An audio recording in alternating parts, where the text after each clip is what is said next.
The structural destruction of the Dutton legacy has officially hit rock bottom.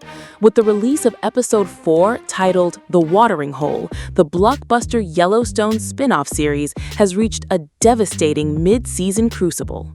What began as a localized outbreak of foot and mouth disease has rapidly mutated into an unmanageable agricultural catastrophe. Left with zero biological alternatives, Beth Dutton and Rip Wheeler are forced to execute an absolute scorched earth liquidation of their entire prize-winning Texas herd.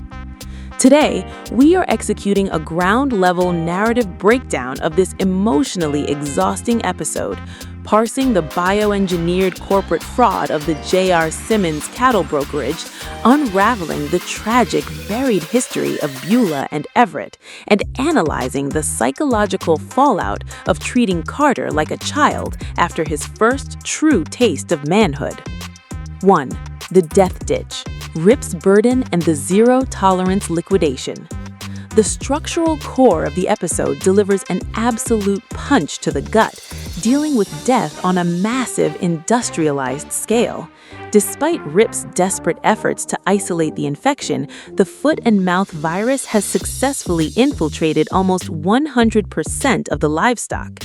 This forces a grim, high-alert protocol. To prevent the virus from permanently contaminating the Texas soil, the entire herd must be systematically put out of their misery so the ranch can start from scratch. The biological liquidation axis. The final sanctuary. Rip drives the cattle down to the watering hole for a final rest. The structural sacrifice. The uninfected miracle calf is killed to ensure complete disease eradication. The sequence is filmed with a suffocating, claustrophobic dread as the animals are rounded up into a massive trench dug into the dirt. In a beautifully tragic display of character work, Rip Wheeler refuses to treat the animals as disposable commodities. He grants the herd one final afternoon of absolute relaxation, driving them down to the local watering hole to drink in peace before the end. The darkest moment of the liquidation arrives when Rip is forced to pull the trigger on the young miracle calf he personally saved in the season premiere. Even though the animal shows zero clinical signs of foot and mouth, its survival represents an unacceptable biological liability. Keeping it alive risks reinfecting any future stock brought onto the property. As Rip whispers a gravelly apology, "You didn't deserve this," the camera cuts away, focusing entirely on a mountain of spent shell casings hitting the dirt. The sheer volume of ammunition paints a visceral, unsanitized picture of the psychological burden Rip must now carry to the grave. 2. Retribution in flames, exposing the paper trail fraud. While Rip manages the physical slaughter on the perimeter, Beth Dutton launches a high-velocity investigation into how their newly purchased premium seed bull managed to bypass the Regional Agricultural Board's health inspection. The forged medical loop. J.R. Simmons brokerage, fabricated vet clearances, weaponized bull, destroys herd. Beth tracks down the specific state veterinarian whose signature appears on the bull's medical clearance forms. The confrontation uncovers a terrifying corporate conspiracy. The doctor has never heard of the J.R. Simmons cattle brokerage, nor has he ever processed paperwork for the Dutton family. Every single document provided during the auction was a high-fidelity forgery. What the Duttons believed was a pristine biological asset engineered to secure their financial future was actually a weaponized Trojan horse designed to bankrupt their Texas expansion overnight. Dutton Ranch Season 1 Mid-Season Status Ledger. Faction, Asset, Performer, Current Operational Status, Core Episode 4 * Trajectory and Aftermath. Beth Dutton, Kelly Riley. Bankrupted, sitting with a glass of whiskey, plotting an aggressive strategic alliance to exploit Beulah. Rip Wheeler, Cole Hauser. His prints are locked on a disarmed weapon. Burns the J.R. Simmons brokerage to the ground, facing murder tracking *. Beulah, unannounced, running Rio Paloma's most successful host, trapped in isolation while forcing Rob Will into rehab. Carter, thin little, mentored on the front lines by Dwight, caught in a psychological rift between childhood and manhood. This realization triggers an immediate shift into classic cold-blooded survival mode. Rip rides directly to the J.R. Simmons corporate headquarters, violently handles the broker to deliver a lethal warning, and systematically burns the entire establishment to the ground to ensure they never destroy another rancher's livelihood. However, this act of vengeance introduces a ticking legal clock. The physical body Rip disposed of earlier in the season is tracking to be uncovered by state investigators. Because Rip disarmed an enforcer during that previous skirmish, his forensic prints are hard-coded on the weapon, setting up a massive legal bottleneck that threatens to destroy his freedom just as the family hits economic rock bottom. The episode draws its primary thesis line in its final frame. Beth sits isolated on a leather sofa, staring into a glass of whiskey as she calculates her next moves.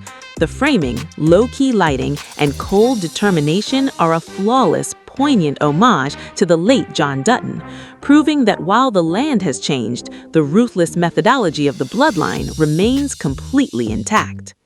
3. The tire swing monologue, Beulah and Everett's buried grief.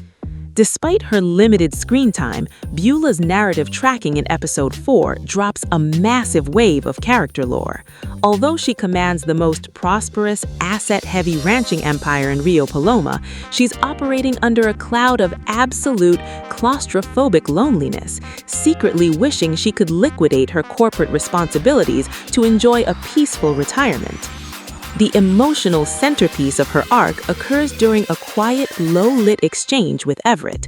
Everett delivers a haunting monologue regarding an old tire swing hanging in his yard, explaining that he refuses to cut it down because it would feel like a betrayal to a lost boy named Levi. Everett confesses that the scraping of the rusty chain makes his subconscious believe the child is still playing outside, only for the reality of his absence to bring the grief flooding back. The historical secret romance between Beulah and Everett, the loss of Levi, Rob Will's rehab priority. The moment Everett speaks the name, Beulah places a tender, comforting hand on his knee, signaling an unspoken, historic bond. This interaction strongly implies that Beulah and Everett were once romantically aligned decades ago, and Levi was their biological child who tragically passed away. This hidden trauma explains why Beulah flatly rejects Haynes' desperate plea to take over the managerial operations of her empire. Haynes isn't blood related to her. Beulah is fiercely preserving the territory for her biological son, Rob Will, completely prioritizing his expensive rehabilitation because he represents the final link to her family lineage. This directly highlights the core psychological difference between Beth and Beulah. Beth doesn't share a drop of biological DNA with Carter, yet she fiercely views him as a frontline family asset. Beulah, shackled by traditional dynastic rigidity, refuses to yield control to an outsider, turning her son's recovery into a bottleneck that indefinitely delays her own retirement. 4. The School of Life, Carter's fractured ascent to manhood. Concurrently, the teenage assets of the series are undergoing a brilliant parallel evolution. While Carter continues his transition into a younger manifestation of Rip's stoic enforcer profile, Oriana is executing the sharp, hyper-manipulative behavioral patterns of a teenage Beth Dutton. The Carter psychological rift, Dwight's frontline mentorship, treated like a man, Beth's shielding protocol, exiled to Oriana's house, returned to a barren ranch, feeling like a child. To protect Carter from the psychological trauma of watching the herd's execution, Beth shields him from the operational timeline, ordering him to spend the night at Oriana's property. This creates a profound psychological rift for the boy. Carter spends his daylight hours learning the raw mechanics of the territory from Dwight, who explicitly treats him like a grown man and an equal. However, when Carter defies orders and sneaks back to the homestead, he locks his eyes onto a completely barren, empty landscape. Discovering that the cattle are gone and that Beth intentionally lied to keep him out of the loop leaves him deeply wounded. He returns home feeling reduced back to a helpless child. This domestic breakdown is poised to drive a massive emotional wedge between Carter and his adoptive parents, setting up a dangerous timeline where he may begin intentionally distancing himself from the ranch's defense line. The verdict: a masterful return to rock bottom. While Episode 4 operates at a slightly slower, more deliberate pace than the high-octane season premiere, the sheer depth of its emotional range and rich, low-key cinematography delivers a pristine hour of television. Now that Beth and Rip have officially lost their primary livestock asset in an unfamiliar territory, the stage is set for a phenomenal climb back to the top. The lines are holding, the ashes are smoldering, and the real war for the Texas frontier has officially begun.